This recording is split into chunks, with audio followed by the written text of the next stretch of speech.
The Kabal of the Bleeding Heart are a relatively young Drukhari Kabal that rose to power during M39.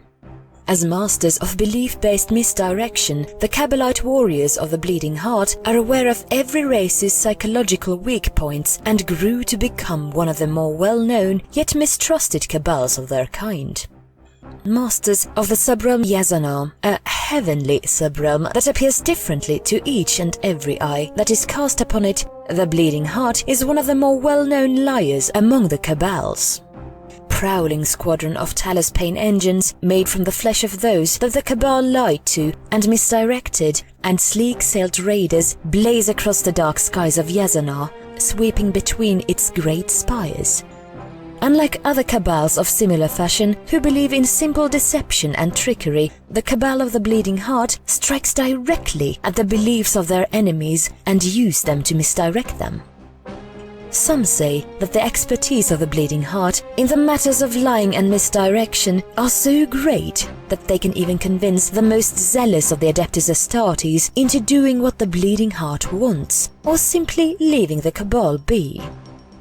Though the Cabal of the Bleeding Heart has yet to rebel against the supreme overlordship of Astrobile Vect, their professions and overall nature still makes them a notably dangerous threat, and they are thus kept at an arm's length by other Dark Eldar Cabals, so much so that unless there is no other option available to them, no other Cabal will even think of allying with the Bleeding Hearts. Kabal of the Bleeding Heart has a suspicious level of activity in Drukhari raids upon real space, with their activity suddenly skyrocketing, only to plummet as fast as it skyrocketed.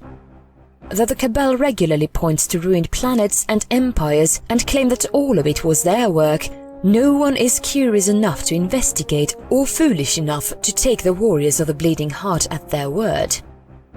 Originally, a young incubus of the 12-man Worst Nightmare Shrine, Safretska's deceiving and untrustworthy nature first surfaced when her shrine was hired by Arkan Karzens. Coming to the conclusion that life as an incubi was simply not for her anymore, she started trying to find means of escape until she finally had a plan worth putting into action. One night, she went into the personal quarters of Zensi, another female incubus in the Worst Nightmare Shrine, and killed her. Once she was sure that Zensi was dead, she destroyed her face beyond recognition and swapped armors with her to make it seem like Zensi had killed Safretska rather than the other way around. Knowing that her shrine would not tolerate the murder of their kin, Safretska fled. Once she was in the clear, she came into contact with a homunculus that refused to give her his name. Aware of the fact that she would eventually get caught, she struck a deal with the unnamed homunculus. The deal was that the homunculus would make it seem like he caught a Zensi and present her to the Worst Nightmare Shrine. Once the shrine killed her, the homunculus would revive her. In exchange, Safretska promised that once she rose to power, she would bring the homunculus slaves. Though he was suspicious, the homunculus nevertheless agreed, and the plan went swimmingly well for the two of them. Once Safretska was resurrected, her first action was to kill the homunculus and flee. This was when she came into contact with the witch cult of Pride, a witch cult that retained the honor they had as Eldari and even kept logs of their victories and losses in the gladiatorial arenas. Joining the witch cult of Pride, Safretska rose through the ranks until she became the youngest succubus ever in the witch cult of Pride. One day, however, she was exiled from the cult. During one of the duels in the arena, she was pitted against warboss Knobstomper of the Bloodaxes clan in a fight to the first blood. Though she was better trained than the orc, she had underestimated the warboss. After a few minutes, Knobstomper managed to win the duel by thrusting his chopper into Safretska's heart. Taken in to get nursed back to health, Safretska was shattered by her loss against the orc warboss, but she wasn't going to let anyone record it as a loss. And so, once she returned to her cult, she altered the logs of their victories and losses in the gladiatorial arenas to have her recent loss changed into a close victory.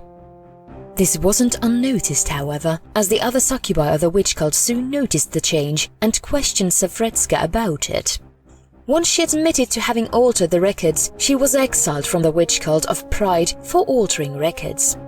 This was not the end of Safretska, however, as her reputation resulted in her gathering a lot of followers and eventually the forming of the Kabal of the Bleeding Heart, named after the blow she had been dealt by Warbur's Knobstomper.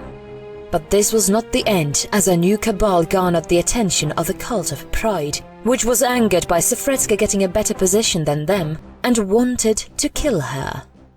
Knowing her Kabal was simply not powerful enough to take on the entire witch cult, she asked Afsarka, a female incubus she recently hired that had a voice like Safretska's voice, to change clothing with her and pretend that she had killed Safretska.